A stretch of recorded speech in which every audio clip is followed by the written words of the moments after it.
los instrumentos que ellos están usando son los únicos que hay. Tampoco es que el toolkit, la cajita de herramientas del Banco Central tiene tantas cosas. Están usando todo. Lo que es extraño es la forma en que lo usan. Lo que dicen hace solo un mes de que nos tenemos que acostumbrar a la volatilidad de tasas. Después ves la volatilidad de tasas y te asusta la volatilidad de tasas. Pero si eso lo sabías, si hasta el Fondo Monetario te hizo un grafiquito muy lindo y te lo tiene estudiado de lo problemático que es cuando pasás a agregados monetarios, cómo se te volatiliza la tasa y cómo se te puede volatilizar el tipo de cambio. Entonces, decimos que va a haber flotación cambiaria, pero no nos gusta la flotación cambiaria. Decimos que va a haber volatilidad de tasas, y hay que acostumbrarse, pero no nos gusta la volatilidad de tasas porque es muy mala. Lo preelectoral siempre tiene importancia, que hay una demanda por dólares que ellos tienen que tratar de ir llevando, porque cometieron también los errores que ya vimos en otra entrevista en el primer trimestre, donde tendrían que haber aprovechado para acumular reservas, para tener un tipo de cambio que no lo hubieran hecho bajar tanto, etcétera. Pero yo creo que hay mala praxis. Bueno, hay un experto en política monetaria, fuiste director del Banco Central. Explícame un poco qué crees que está queriendo hacer el gobierno y si querés metete un poquito, lo estuviste escuchando ahí a Riazu cuando les decía que todo el esquema que armaron, fijando, no sé, una meta de M2 fijo y demás, estaba equivocado. Mirá, es cierto que hay una larga experiencia en eso. Si tuviera que decir un elemento general, es que la verdad que causa desconcierto un poco cómo se ha ido manejando todo este proceso, porque uno pensaba que la parte de la política monetaria era una parte que hay gente que conoce estos temas en el Banco Central, incluso la línea. Ha habido una larga discusión sobre esto y la forma en que se fueron haciendo algunos de estos cambios. Yo justamente hoy a la mañana me había puesto a escribir como la historia desde que tenemos instrumentos de manejo de liquidez a partir del quiebre de la convertibilidad, cómo habíamos ido pasando, no sé, de las LEVAC, que fue un gran instrumento. Después terminamos y además que lo podían tener tanto el público como las entidades financieras. Después Sturzenegger y Liach lo destrozaron trayendo el carry trade que se puede hacer con LEVAC. Ahí el fondo nos impuso las LELIC, que era solo para bancos.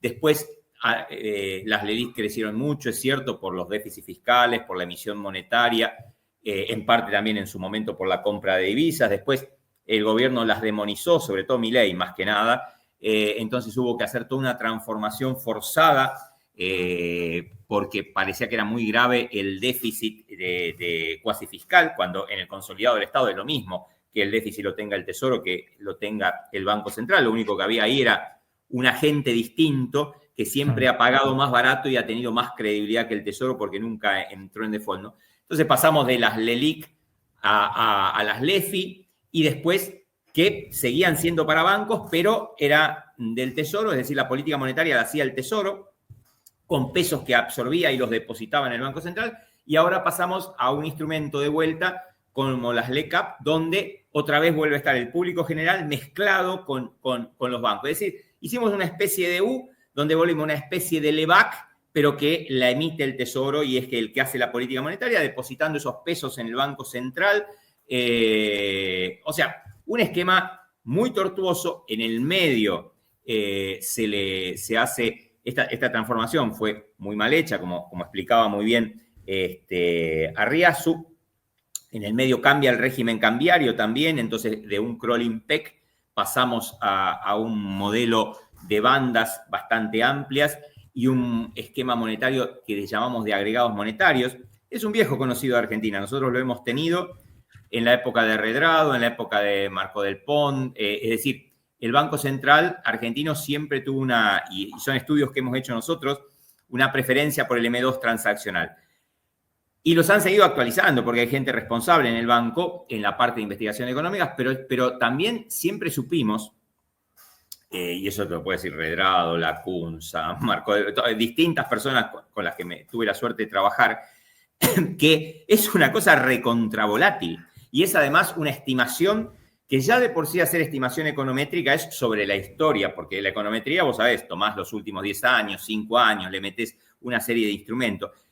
Eso es inestable en todo el mundo, esa estimación. Imagínate la estabilidad de esa estimación en Argentina para decir, este es el M2. Y como bien decía Riasu, lo que estás queriendo calcular es, esta es la demanda que hay de pesos transaccionales. Pero para colmo, no quiero saturar con temas técnicos. Pero perdóname, el M2 es la base monetaria, es decir, los pesos en circulación, más los depósitos a la vista, caja de ahorro y cuenta corriente, no remunerados. No, más los pesos que tienen encajados los bancos en el central. Los bancos en el Banco Central. Ahora, si eso crece, Arriazu te dice, es la demanda monetaria.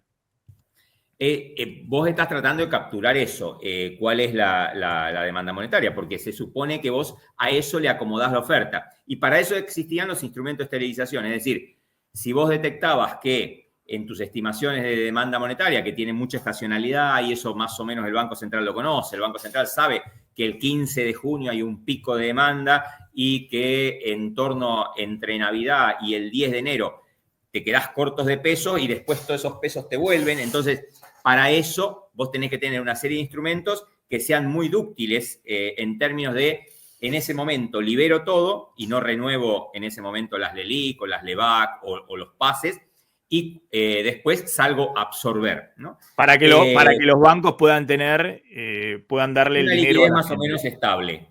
Sí. Ahora te hago una pregunta, por ejemplo, sí. Cuando hay los procesos, ¿no?, de desconfianza y de corridas, hay un típico traspaso de cuentas de lo que se llama el M3, que son los depósitos remunerados, a las cuentas a la vista. Sí. Ahí se arma un lío, pero bueno, ahí ya no te podés guiar por estas demandas. Estas demandas son demandas transaccionales en un contexto de cierta normalidad de los demás elementos que influyen sobre la demanda. Ahí ya tenés que operar como opera el banco cuando tiene un problema de corrida especulativa, de ataque especulativo. Ahí usarás la tasa, tratarás de usar encaje. Es decir, los instrumentos que ellos están usando son los únicos que hay. Tampoco es que el toolkit, la cajita de herramientas del Banco Central tiene tantas cosas. Están usando todo. Lo que es extraño es la forma en que lo usan. Lo que dicen hace solo un mes de que nos tenemos que acostumbrar a la volatilidad de tasa. Después ves la volatilidad de tasas y te asusta la volatilidad de tasas. Pero si eso lo sabías, si hasta el Fondo Monetario te hizo un grafiquito muy lindo y te lo tiene estudiado de lo problemático que es cuando pasás a agregados monetarios, cómo se te volatiliza la tasa. Y cómo se te puede volatilizar el tipo de cambio. Entonces, decimos que va a haber flotación cambiaria, pero no nos gusta la flotación cambiaria.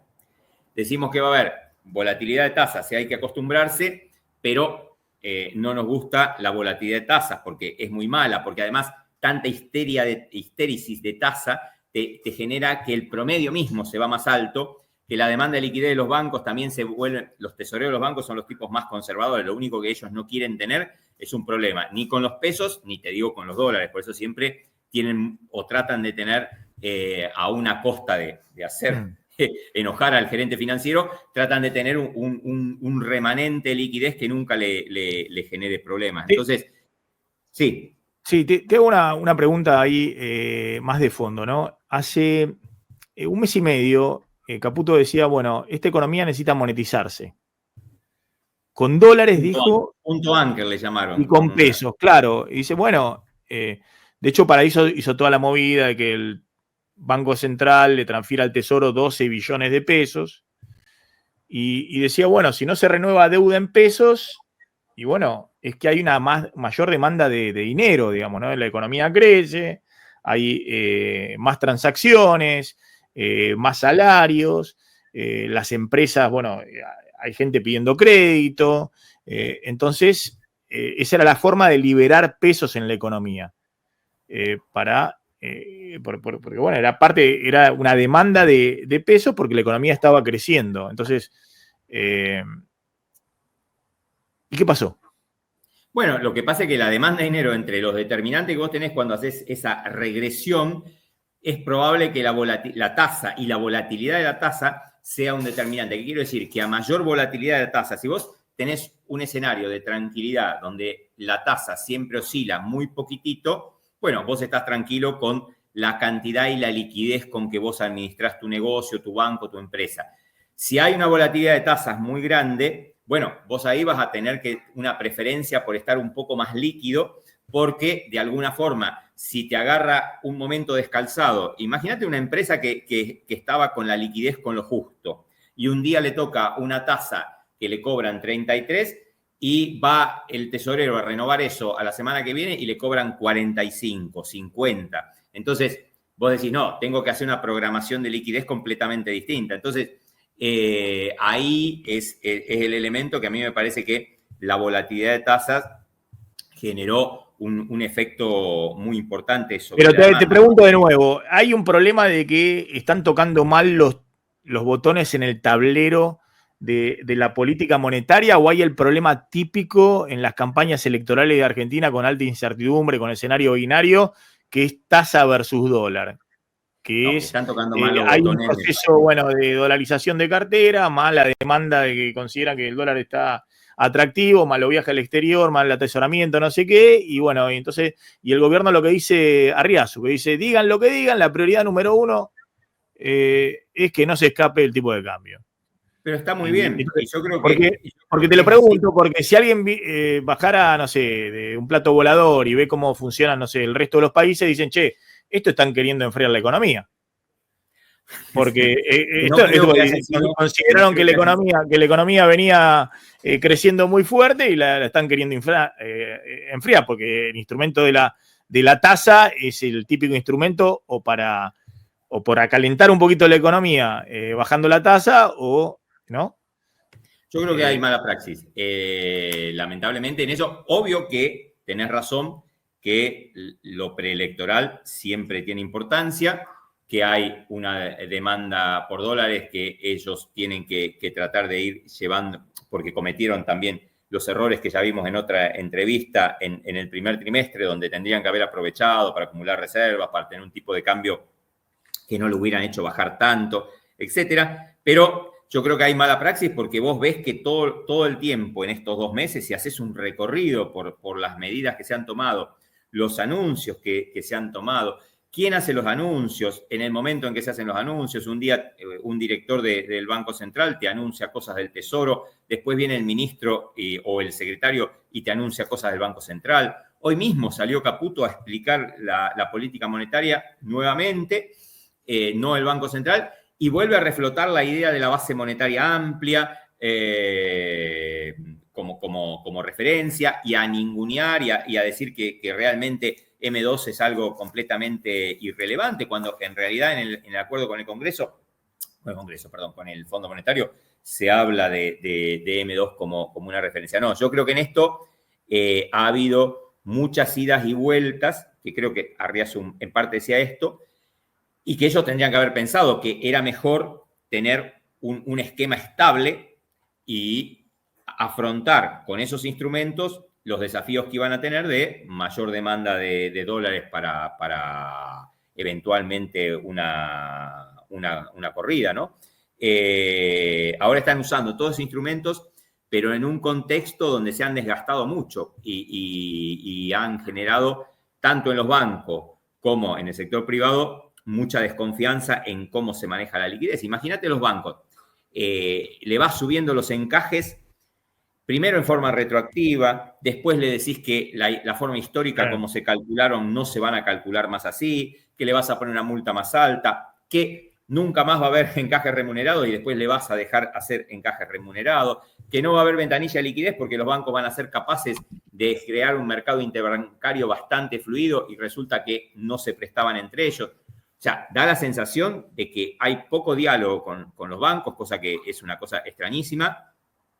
Y que hay, a veces pareciera hasta un exceso en algunos de purismo teórico. Dijeron, bueno, no, si vamos a agregados monetarios, todo lo demás va a flotar. Eso no funciona así en Argentina. Está bien.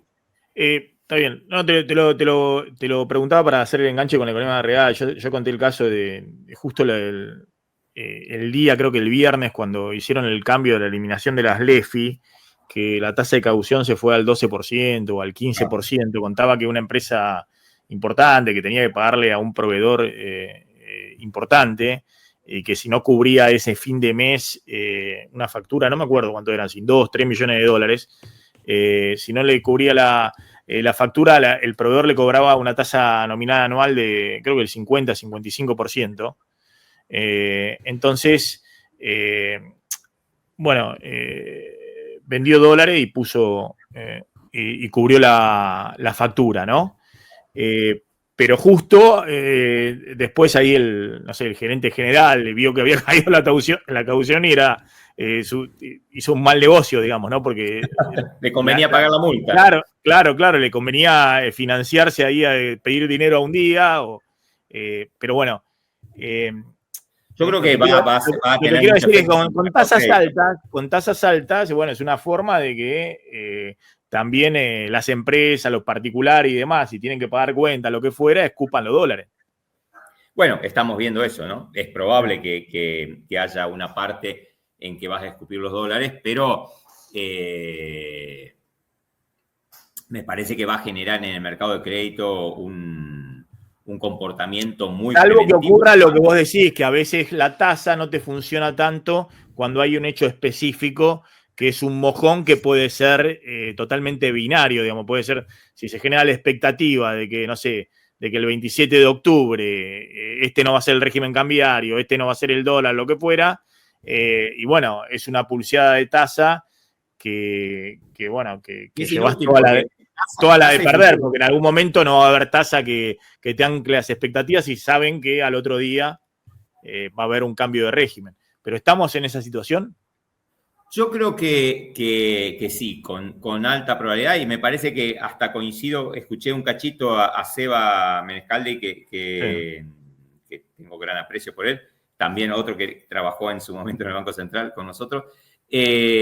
A mí me parece que yo estaba mirando, y voy a escribir algo que voy a publicar, me leí muy detalladamente la revisión con el Fondo Monetario, y me parece que bien leída y los gestos que hizo el fondo dan a entender que en enero la discusión tiene que ser otra, porque si vos sumás las generosidades que tiene el fondo con las inconsistencias que hay en la tabla, preparé una tabla todo con todos los detalles de los números que lleva adelante esta revisión, te das cuenta que hay simplemente una cuestión de tratar de hacer siga, y te va dejando en ciertos puntos la idea de que, bueno, después veremos cómo vamos a hacer con las reservas, con este régimen cambiario, con esta tasa de interés y con las reformas estructurales, ¿no? Me parece que quedan varios puntos abiertos y eso el mercado cada vez lo va a ir interpretando, me parece, más contundentemente, de que alguna probabilidad de que haya un reseteo del programa. Y si seguimos así, en este contexto de tanto desgaste de la autoridad económica, no te negaría que hasta podría ser reseteo con recambio de algunas de las figuras, ¿no? En términos de desgaste aplicativo. Porque yo no veo a este equipo siguiendo con estas malas praxis que después tenga tanta credibilidad para decir, bueno, ahora sí vamos a hacer este acuerdo con el fondo, conseguimos los 6.000 millones de dólares que faltan y además postergamos los pagos que vienen del acuerdo de Guzmán. No sé, a mí me parece que va a haber algún elemento importante que se va a aprovechar la oportunidad para hacer un reseteo. Martín. Sí, Jorge, estábamos hablando, viste, vos estabas escuchando ahí con Sebastián Menescaldi del tema de los agregados monetarios y la tasa. Entiendo que si la tasa está muy alta en las licitaciones y en el mercado secundario porque hay poca liquidez, entonces los bancos o toman cauciones en subir la caución o venden los bonos para hacerse liquidez, caen los precios de los bonos y se sube la tasa. Y cuando van a la licitación, como quieren aferrarse a la poca liquidez que tienen, bueno, quieren mucha tasa para entregarla porque si no, no le entregan. Entonces eso me daría a pensar que hay pocos pesos, ¿no? Que hay poca liquidez. Pero por otro lado veo que el Tesoro todo el tiempo, no, hay que absorber más, pongo otra licitación. ¿Hay mucha liquidez o hay poca liquidez? Debe haber liquidez segmentada, porque es cierto, si Lo que pasa es que ahí la tasa tan alta es un tesoro pagando una tasa exorbitante para tratar de absorber con instrumentos que tal vez con un instrumento del Banco Central sería mucho más barato, ¿no? Pero evidentemente esa liquidez está segmentada y no logran que ese sistema financiero sea lo suficientemente fluida la liquidez de un lado a otro, y entonces tenés estos problemas de que hay bancos que quieren quedarse con más liquidez, el Tesoro está preocupado porque no haya pesos, ellos consideran que eso es uno de los instrumentos que tienen, ¿no? Secar el mercado, una tasa muy alta correspondiente con esto, y además los futuros. Me parece que ese es el contexto. Lo que hay en el mercado es una confusión generalizada por este cambio que, bueno, fue hecho, como decíamos, con una mala praxis. E incluso no sé la necesidad que había de hacerlo justo en este momento, que es lo que vengo diciendo, ¿no? Si no podían haber seguido con el esquema de las LEFI. Pero bueno, todo eso ya pasó. Ahora están en el baile y tienen que tratar de ir acomodando, y en eso lo que hacen es ir con todo. Ahora, el ir con todo es que vas haciendo y generando tremendos problemas, sobre todo en el mercado de crédito. Imagínate, ahora le volvés a subir los encajes a los bancos. Con la idea de que además la economía se está enfriando, eso no cabe duda, la morosidad está creciendo, entonces me parece que el sistema financiero, de ser la estrella en el 2024, ahora está en una situación muy complicada. O caminando, caminando una situación complicada. Sí. Ahí no llegamos, pero todos los datos de empleo, de salario real, todo que venía recuperando, está así en los últimos meses. Y obviamente los motores de la recuperación, que era todo el tema auto, bienes durables, todo eso, seguramente todo lo que dependa de crédito también se va.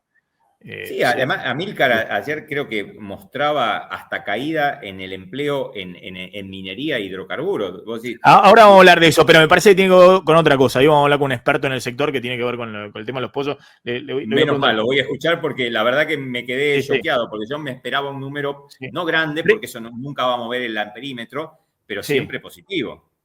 Brevemente, ¿no? Los prejuicios del dinero, Money Mischief de Friedman, ¿no? Esto me lo regaló Javier Fickman en su momento, me dijo. El gran Javier Fickman. Exactamente. Que sos profesor de finanzas, ¿no? El tema, y busco la frase que ayer nos decía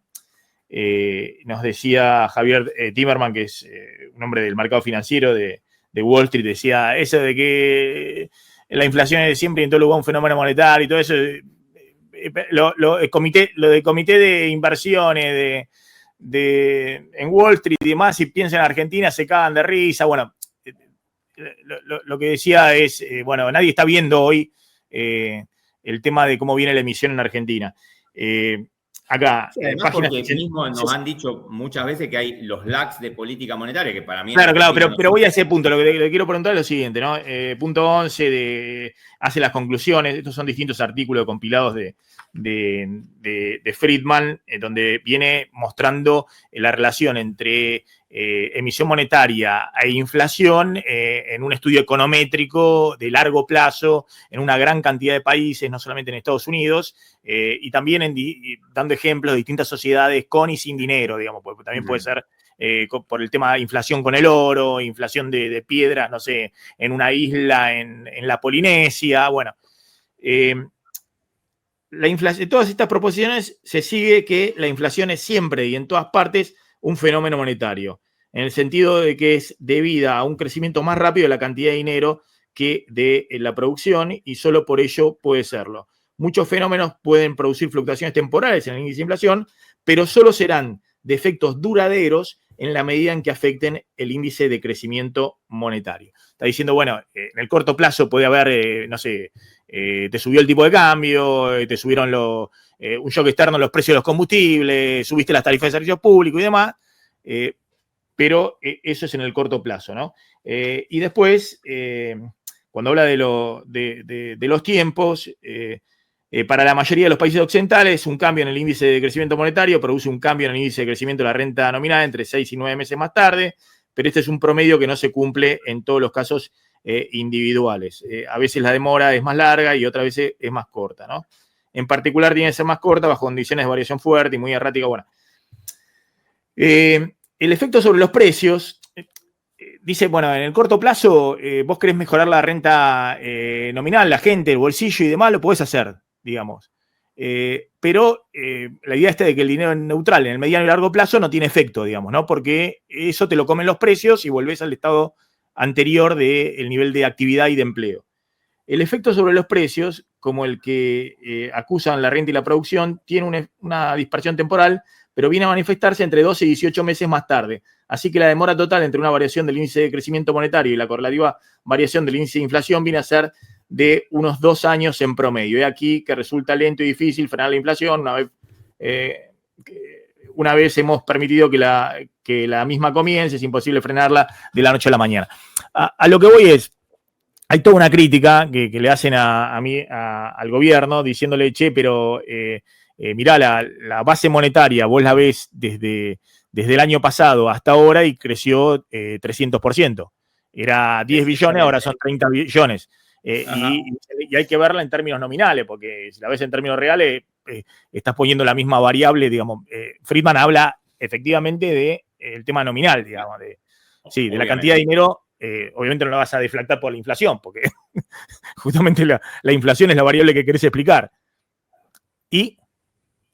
No, bueno, pero ahí hay varios elementos. Uno es, en términos prácticos aquí, que vos estás suponiendo en términos temporales que el resto del contexto está en un cierto equilibrio. Es decir, por ejemplo, que los recursos están plenamente ocupados, que no hay capacidad ociosa. Ahí vos ya tenés otros modelos, incluso modelos modernos, que te muestran cómo shocks nominales, es decir, shocks en la oferta de dinero, en la tasa de interés, depende cómo lo estés midiendo, pueden tener efectos reales en el mediano plazo cuando hay recursos ociosos. Por otro lado, en el caso de Argentina particularmente y en el caso de la base monetaria, esto es, y en otros países también, pero en Argentina que hay esta inflación de tan largo aliento, la base monetaria ha cambiado muchísimo. Entonces, un crecimiento de la base monetaria en un contexto donde la base monetaria se ha ido reduciendo en tanto y en cuanto la verdad que la digitalización de los pagos en Argentina ha sido muy exitosa y la digitalización de los pagos no está en la base monetaria, sino que justamente ha pasado a engrosar ese M2, porque la plata que vos tenés en tu billetera virtual, en los pagos que haces, están todas en una caja de ahorro. Entonces, ya no es la base monetaria en sentido pleno. Entonces, hoy día, tomar datos históricos con una base monetaria donde antes usábamos muchos billetes y el Banco Central imprimía y tenía el señoreaje de esos billetes a una base monetaria como la actual, hay una diferencia muy grande, ¿no? Entonces, más a favor de que ese crecimiento nominal de la base monetaria es muy importante, ¿no? Está bien. No, está bien. Por ahí es una chicana al gobierno, porque obviamente, si la economía crece, ¿no? P por Q del otro lado de la ecuación, MB es igual a P por Q. Si la economía, si el Q crece y se recupera, ¿no? También tiene que crecer M, digamos, la cantidad de dinero, porque si no... Aún en la teoría cuantitativa eso funciona así, y suponiendo la velocidad de circulación estable, porque obviamente ese también es un tema, aún en este esquema de usar la teoría cuantitativa, la velocidad a la que circula y cómo funciona es bien importante, ¿no? Por eso me refería a cómo se está pagando, cuánto de la base monetaria se usa para hacer transacciones.